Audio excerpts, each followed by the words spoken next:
কোরআনে কারীমে আল্লাহ রাব্বুল আলামিন আমাদের জন্য করণীয় বর্জনীয় নির্ধারণ করেছেন। নির্দিষ্ট পরিমার্জিত পরিমিত জীবন যাপন করার জন্য আমাদেরকে বিভিন্ন দিক নির্দেশনা আল্লাহ তাআলা দিয়েছেন।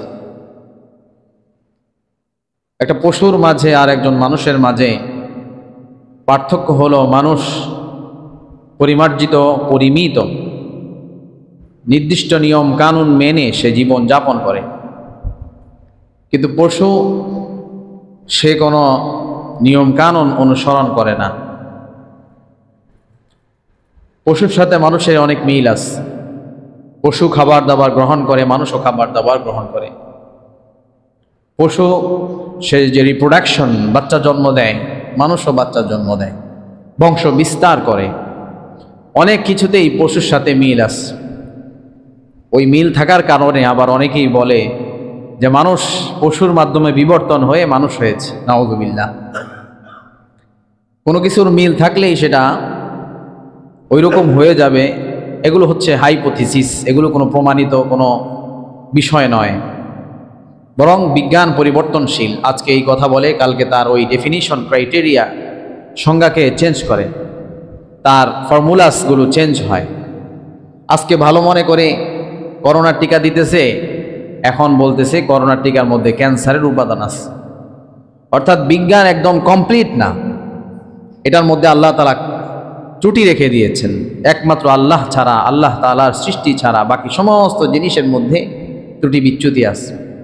তো যাই হোক, আল্লাহ রাব্বুল আলামিন আমাদেরকে কিছু সংখ্যক জিনিস থেকে বেঁচে থাকার জন্য নির্দেশনা দিয়েছেন। এর মধ্যে আমরা অনেকেই ওই জিনিসগুলো থেকে অলরেডি নিজেরা বেঁচে চলি, সামাজিক কালচারের কারণে হোক বা ইসলামিক মেন্টালিটি মননের কারণে হোক, যে কোনো কারণে হোক। তারপরে ওই জিনিসগুলো আলোচনা করা লাগে। দেখা গেছে দু একজন মানুষ হয়তোবা এই সমস্ত ব্যাপারগুলোতে তারা নিজেরা জড়িত। আমরা যখন নামাজের আলোচনা করি, তার মানে এই নয় সবাই বেনামাজি, তাই না? কি বলেন, সবাই কি বেনামাজি না? বরঞ্চ আমরা যারা নামাজ পড়ে তারাও যেন একটু তাদের জন্য রিমাইন্ডার হয়ে যায় এবং বাকিদের জন্য অ্যালার্ম হয়ে যায়, তারা যেন সতর্ক হয়, সাবধান হয়। এই জন্য আমরা নামাজের আলোচনা করি। ঠিক তেমনইভাবে আজকে আমি যেই আয়াত তেলাওয়াত করেছি, এখানে আল্লাহ রাব্বুল আলামিন ঈমানদারদেরকে ডেকে বলতেছেন, ইয়া আইয়ুহাল্লাযীনা আমানু, হে আমার ঈমানদারেরা, ইন্নামাল খামরু ওয়াল মাইসিরু ওয়াল আনসাবু ওয়াল আজলামু, হে ঈমানদারেরা শোনো, নিশ্চয়ই মদ, জুয়া, মূর্তি, লটারি, এই সমস্ত জিনিস থেকে তোমরা বেঁচে থাকবে। রিজসুম মিন আমালিশ শাইতান, এই জিনিসগুলো হলো শয়তানের জঘন্যতম কাজ, হাতিয়ার। সে এগুলোকে ব্যবহার করে মানুষের মাঝে বিশৃঙ্খলা, অপরাধ প্রবণতা সৃষ্টির জন্য শয়তান এগুলো ব্যবহার করে। এগুলো শয়তানি কাজ, ভালো কোনো কাজ নয়। ফাজতানিবু, অতএব এসব থেকে তোমরা পরিপূর্ণরূপে বেঁচে থাকো। লাআল্লাকুম তুফলিহুন, যদি তোমরা ইহ জগতে, দুনিয়া এবং আখিরাতে সফলতা অর্জন করতে চাও। যদি তোমরা সফলতা অর্জন করতে চাও, সফল কাম হতে চাও, তাহলে এই সমস্ত জিনিস থেকে তোমরা বেঁচে থাকো। ইন্নামা ইউরিদুশ শাইতান, নিশ্চয় শয়তান চায়, কামনা করে, বাসনা করে, পরিকল্পনা করে, ষড়যন্ত্র করে শয়তান। ইন্নামা ইউরিদুশ শাইতান আইয়ুকিআ বাইনাকুমুল আদাওয়াতা ওয়াল বাগদা, তোমাদের মাঝে হিংসা, বিদ্বেষ, শত্রুতা, মারামারি, কাটাকাটি, হানাহানি, এগুলো সে চায়। ফিল খামরি ওয়াল মাইসির, আর সে এগুলো বাস্তবায়ন করার জন্য মদ, জুয়া এগুলোকে ব্যবহার করে, মাদক, জুয়া এগুলোকে ব্যবহার করে। ওয়ায়াসুদ্দাকুম আন যিকরিল্লাহি ওয়া আনিস সালাত, সে তোমাদেরকে আল্লাহ তাআলাকে ভুলিয়ে দিতে চায়, আল্লাহ তাআলার স্মরণে বাধা সৃষ্টি করতে চায়, অর্থাৎ আল্লাহর দিন থেকে বিমুখ করতে চায়। ওয়া আনিস সালাত, এমনকি নামাজ থেকেও তোমাদেরকে বাধা সৃষ্টি করে। ফাহাল আনতুম মুতাহুন, এবার আল্লাহ তাআলা বলেন, ও আমার মুমিন বান্দারা, আমি যে তোমাদেরকে এত কিছু বললাম, যে জিনিসগুলো থেকে বেঁচে থাকতে বললাম, তোমরা কি এই সমস্ত জিনিসগুলো থেকে বিরত হবে না? লম্বা আয়াত, আরো এখানে 2টা আয়াত পড়া হয়েছে, আরো 2-3টা আয়াত আছে। কত সুন্দরভাবে ব্যাখ্যা করে আল্লাহ রাব্বুল আলামিন এই আয়াত আমাদের কাছে পেশ করছে। এই আয়াতের তাফসীর অনেক লম্বা আলোচনা।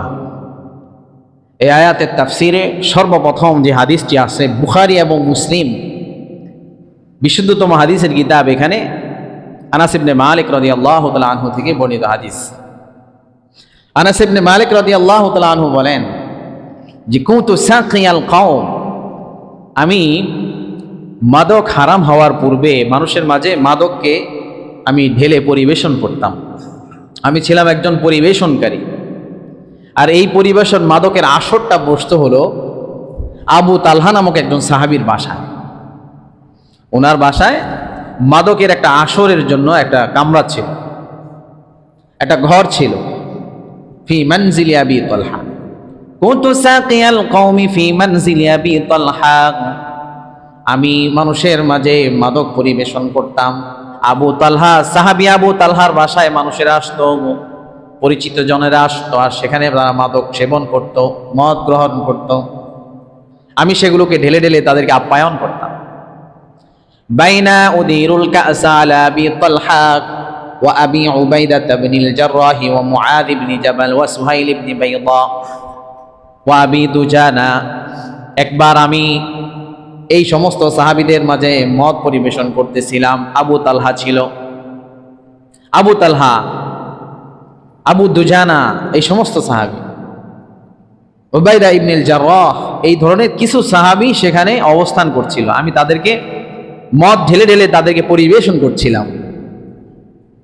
হাত্তা মালাত রুউসুহুম মিন খলিতি মুসরিন ওয়া তামরিন, এমনকি তারা মদ সেবন করার কারণে, পান করার কারণে, ওই মদগুলো কাঁচা পাকা খেজুর দিয়ে তৈরি ছিল, ওই মাদক পান করার কারণে তাদের মাথা টালমাটাল হয়ে গেল। তারা কিছুটা মাদকাসক্ত হয়ে পড়ল। এমন একটা পরিবেশ যখন চলছিল, পালাক্রমে উনি পান করে, উনি পান করে, এইভাবে পান করতেছে, তখনও মদ হারাম হয় নাই। وقال أنس بن مالك, আনাস ইবনে মালিক সাহাবী আনাস বলেন, فسمعنا مناديا ينادي, এমন অবস্থায় আমরা একজন ঘোষণাকারীর আওয়াজ শুনতে পেলাম। আগের যুগে মানুষকে খবর দেওয়ার মাধ্যম ছিল মানুষকে ডেকে ডেকে ডোল পিটিয়ে বা কোনো একটা কিছু আওয়াজ করে মানুষ তার অ্যাটেনশনকে নিয়ে তাকে ঘোষণা করা। এটা বলছে রাজা এই ফরমান জারি করছে, ফরমান শুনিয়ে দেওয়া। তো ঠিক তেমনই ভাবে আল্লাহ রাসূল সাল্লাল্লাহু আলাইহি সাল্লাম একজন ঘোষণাকারীকে পাঠায় দিয়েছেন যে মদিনার অলি গলিতে যে তুমি এই ঘোষণা শোনায়া দাও। তো এই কথাটাই সাহাবী আনাস বলতেছেন, ফাসামিআনা মুনাদিয়া ইউনাদি, আমরা একজন ঘোষণাকারীকে ঘোষণা করতে শুনলাম, আলা ইন্নাল খামরা কাদ হুরিমাত, ও আল্লাহর বান্দারা শোনো, মদকে আল্লাহ তাআলা হারাম করে দিয়েছেন, মাদক হারাম হয়ে গিয়েছে, মদ হারাম হয়ে গিয়েছে, মাদক হারাম হয়ে গিয়েছে, এই ঘোষণা করতেছে। ফাকাল লি আবু তালহা, ওই মাদকের আসর পরিচালনাকারী সাহাবী আবু তালহা বললেন, উখরুজু ফানজুর মা হাদা সাউত, হে আনাস তুমি বের হয়ে যাও, দেখো তো কি বলে, ভালোভাবে শুনে আসো। সাহাবী আনাসকে বললেন, যাও ভালোভাবে শুনে আসো, আসলে উনি কি বলতে চাচ্ছেন, কি ঘোষণা চলতেছে। সাহাবী আনাস বলেন, ফাখারাজতু ফাকুলতু হাযা মুনাদিয়া ইউনাদি আলা ইন্নাল খামরা ক্বাদ হুরিমাত।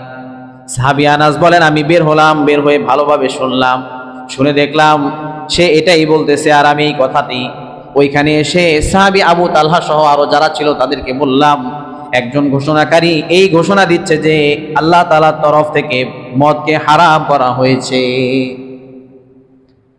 ফানাজালা তাহরিমুল খামর, এভাবেই মাদক হারাম হওয়ার বিধান নাজিল হয়ে গেল। ফাকালা লি আবু তালহা, তৎক্ষণাৎ আবু তালহা আমাকে নির্দেশ দিয়ে বলল, ইযহাব ফাহারিকহা, হে আনাস তুমি যাও, এই মাদকগুলো নিয়ে যাও, মদগুলো নিয়ে যাও, নিয়ে সেগুলো বাহিরে ফেলে দিয়ে আসো, বাহিরে ফেলে দিয়ে আসো। আমাদের এখানে যে পান করার জন্য মদগুলো আছে এগুলো না, যাও বাহিরে ফেলে দিয়ে আসো। وقال أنس بن مالك, এবার আনাস ইবনে মালিক বলেন, ফাখারাজতু ফারাআইতুহা তাজরি ফি সিকাকিল মাদিনা ওয়া কানাত খামরুহুম ইয়াওমাইদিনিল ফাদিক, আমি বের হয়ে গেলাম, বের হয়ে দেখলাম মদিনার অলিগলিতে মদের বন্যা বয়ে গেল, সকলেই মদকে ফেলে দিল এবং এই কারণে মদিনার অলিগলি বন্যা বয়ে গেল, মাদকের সয়লাভ হয়ে গেল। এই ঘোষণা যখন সবাই জানলো, সবাই জানার পরে সবাই মদ ফেলে দিল, আর সবাই ফেলে দেওয়ার কারণে মদিনার অলিগুলো সব মাদক দিয়ে মদ দিয়ে ভরে গেছে, ভিজে গেছে। এই কথাটাই বলছে। ফাসামি'না মুনাদিয়া ইউনাদি, আনাস ইবনে মালিক বলেন এই ঘোষণা শোনার পরে সাথে সাথে সকলে এই কাজ করলো। ফামা দাখালা আলাইনা দাখিলুন ওয়ালা খারাজা মিন্না খারিজুন হাত্তা আহরাকনা আশ-শারাব ওয়া কাসারনা আল-qilan ওয়া তাওয়াদ্দা বা'দুনা ওয়া ইগতাসালা বা'দুনা ওয়া আসাবনা মিন তিবি উম্মি সুলাইম। সাহাবী আনাস বলেন সেদিন এমন একটা পরিস্থিতি হয়েছিল, এই ঘোষণা জারি হওয়ার পর থেকে কেউই আর আমাদের মাদকের আসর থেকে মদ্যপ অবস্থায় নেশাগ্রস্ত অবস্থায় বের হয় নাই, অর্থাৎ মদ আর পান করে নাই। আবার কেউ মদ পান করার উদ্দেশ্যে কেউ আর আগমনও করে নাই। সেদিন যা হয়েছিল সেটা হলো সবাই মদ থেকে নিজেদেরকে মুক্ত ঘোষণা করলো, তওবা করলো, ইস্তেগফার করলো। কেউ আমাদের মাঝে মানুষেরা ওযু করে নিল, আবার কেউ মাদক থেকে মদ থেকে পবিত্র হওয়ার জন্য গোসলও করে নিল। এমনকি আমরা বিখ্যাত উম্মি সুলাইমের বিখ্যাত একটা সুগন্ধি ছিল, ওই সুগন্ধিটা আমরা সকলেই মেখে নিলাম। মাদকের কোনো চিহ্ন, মদের কোনো চিহ্ন আমাদের মাঝে যেন না থাকে, এই জন্য কেউ ওযু করছে, কেউ গোসল করছে, তওবা ইস্তিগফার করছে, আতর তাতর মেখে, সুগন্ধি মেখে, মাদকের কোনো লেশ না থাকে, এমন ভাবে তারা মাদক থেকে মদ থেকে নিজেদেরকে মুক্তি করে ঘোষণা করে দিচ্ছে। একদম মুক্ত হয়ে গেছে তারা সবাই। চিন্তা করেন কি ছিল তাদের ঈমান। একটা বিধান জানার সাথে সাথে কিভাবে তারা সেটাকে পালন করার জন্য নিজেরা এইভাবে ডেডিকেটেড হয়ে গেছিল, সবাই পবিত্র হয়ে গেল। এবার আনাস বলেন সুম্মা খরাজনা ইলাল মসজিদি, অতঃপর আমরা মসজিদের উদ্দেশ্যে রওনা দিলাম। সবাই পাক সাফ হয়ে গেছে, এখন মসজিদের দিকে রওনা দিস। ফাইদা রাসূলুল্লাহ সাল্লাল্লাহু আলাইহি ওয়াসাল্লাম ইয়াকরা, যে দেখলাম নবীজি আয়াত বারবার তেলাওয়াত করে সাহাবীদেরকে শোনায় দিতেছেন। ইয়া আইয়ুহাল্লাযীনা আমানু ইন্নামাল খামরু ওয়াল মাইসিরু ওয়াল আনসাবু ওয়াল আজলামু রিজসুম মিন আমালিশ শাইতানি ফাজতানিবুহু লাআল্লাকুম তুফলিহুন। বারবার মদ হারাম হওয়ার যে আয়াত, মাদক, জুয়া, মূর্তি, লটারি, এগুলো হারাম হওয়ার যে আয়াত, এই আয়াত সাহাবীদেরকে শোনাইতেছে। সাহাবীরা তো শোনার জন্যই গেছেন। দেখি ঘোষণাকারীর মুখে তো শুনলাম হারাম হয়েছে, এবার নবীজির মুখে যায় শুইনা দেখি যে কিভাবে ঘোষণাটা, এই হারাম হওয়াটা কিভাবে নাজিল হয়েছে, কি কি বিষয় নাজিল হয়েছে, কি আগ্রহ উনাদের ছিল। তো নবীজি এই আয়াত তেলাওয়াত করতেছেন, তেলাওয়াত করে শুনাইয়া দিলেন। এখন মানুষের ভিতরে একটা কথা উঠে গেল। ফাকালা বাদুল কওম কুতিলা কওমুন ওয়া হিয়া ফি বুতুনিহিম, মানুষেরা বলা বলি করতে লাগলো, আমাদের মাঝে তো বহু মানুষ এমন ছিল যারা নেশাগ্রস্ত অবস্থায় দুনিয়া থেকে বিদায় নিয়েছে। তারা তো নেশাগ্রস্ত অবস্থায় দুনিয়া থেকে বিদায় নিছে, আর আল্লাহ তাআলা তো বলছে এই জিনিসগুলো খারাপ। জুয়ার উপার্জন তারা ভক্ষণ করেছে, তাহলে এই খারাপ জিনিসগুলি যে খায়া ওনারা দুনিয়া থেকে বিদায় নিল, তাদের কি পরিণতি হবে, এটা মানুষের ভিতরে একটা আলোচনা হইতে থাকে। কেউ আর নবীজিকে সরাসরি জিজ্ঞেস করেন না।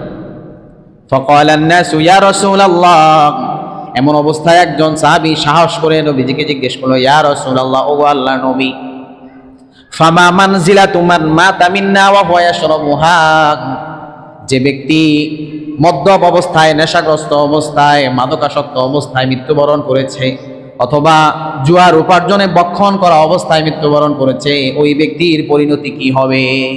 সেই ইমানদার, সব বিধানই মানছে, কিন্তু উনি তো আর হারাম হওয়াটা পায় নাই, ওই অবস্থায় মারা গেছে, তার পরিণতি কি হবে? যখন এই প্রশ্ন করলেন, আল্লাহ তাআলা স্বয়ং নিজে জবাব দেন।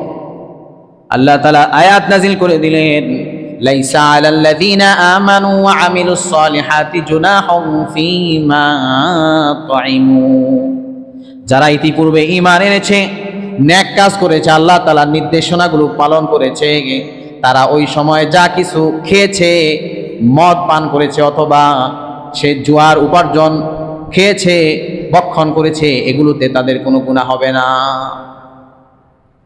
কারণ কি? কারণ হলো তখন আল্লাহর এই বিধান নাজিলই হয়নি, এই জন্য তাদের কোনো গুনাহ হবে না।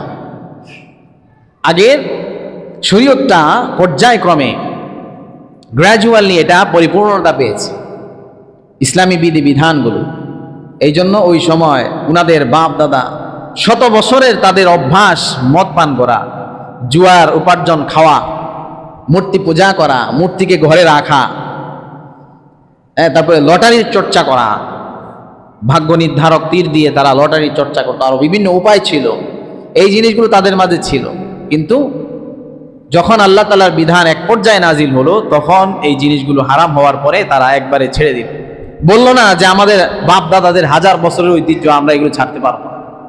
আছে না আমাদের মাঝে অনেক কৃষ্টি কালচার, যে বাপ দাদাদের দোহাই দিয়ে ওয়াইদা কিলা লাহুম তাআলাউ ইলা মা আনজালাল্লাহু ওয়া ইলার রাসূল, যখন তাদেরকে বলা হয় তোমরা আল্লাহ তাআলার দিকে আসো, আল্লাহ তাআলা যা বলে তা শুনো, আল্লাহ নবী যা বলে তা শুনো, যখন তাদেরকে এই কথা বলা হয় তখন তারা বলে যে না না ওয়াজাদনা আলাইহি আবানা, আমরা আমাদের বাপ দাদাদেরকে যা করতে দেখছি এটাই করব। এই ধরনের মানুষ যারা যারা এই ধরনের কথা বলে, এরা কখনো ঈমানদার হতে পারবে না। ওয়াতিউর রাসূল ওয়াতিউল্লাহ ওয়াতিউর রাসূল, তোমরা আল্লাহ তাআলার আনুগত্য করো এবং তার রাসূলকে মেনে নাও। ফাহদারু, আর ওনারা যেই সমস্ত জিনিস থেকে বেঁচে থাকতে বলে ওই সমস্ত জিনিস থেকে তোমরা বেঁচে থাকো, তবেই তোমরা প্রকৃত মুমিন হতে পারবে, ঈমানদার হতে পারবে।